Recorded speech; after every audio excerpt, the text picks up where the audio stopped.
friends! Welcome back to my channel, Mommy Chamini Vlogs. So for today's video, ito pinapakain ko si baby ng kanyang lunch. At ang kanyang lunch for that day is Cerelac at it's mixed fruits flavor. Actually, isa yun sa mga favorite niya na pagkain. Maliban sa sweet potatoes at saka sa kalabasa. So at that time, medyo dinamihan ko yung serving sa kanya. Kasi he turned 8 months that day. So parang kailan lang ang baby ko ay nasa tummy ko lang. Ngayon 8 months na siya and 4 months to go, magse-celebrate na siya ng 1-year-old. So ang baby ko ay napakamasayahin yan. He brought a lot of joy sa amin and syempre nagkaroon na rin ng mas direction ng aming mga buhay. Si Baby Miko ay miracle baby namin siya. We've waited for 11 years sa kanya and he is a PCOS baby. He was an answered prayer.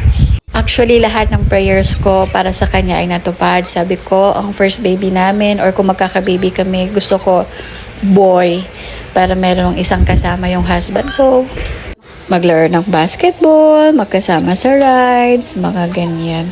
Noong nagpo-4D ultrasound kami, nung 31 weeks si baby sa tummy ko, nakita ko kamukha ko si baby and actually natuwa naman ako. And sabi ko, kasi sa prayers ko lagi, maging healthy si baby, mag-function lahat ng mga parts of the body niya, especially yung mga internal, yung lungs, yung heart, mga ganyan. And magiging bonus na lang kapag pogi si baby. And sobrang saya ko kasi ang dami nagsasabi na ang pogi ng baby mo, ate, ang cute-cute niya, sobrang adorable siya, mga ganyan. So, sobrang natutuwa naman ako, syempre. Kaya kayo, kapag meron kayong mga gusto sa buhay, especially if it's maganda naman yung hangarin natin, o mga pangarap natin, or mga goals natin sa buhay, wag tayong susuko magdasal.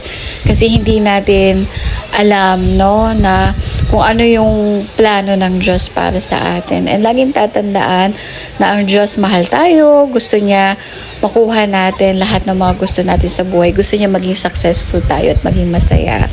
So, pray lang, then work. I-work out natin yan. So, thank you very much for watching and I hope you like it. Have a great day. Bye!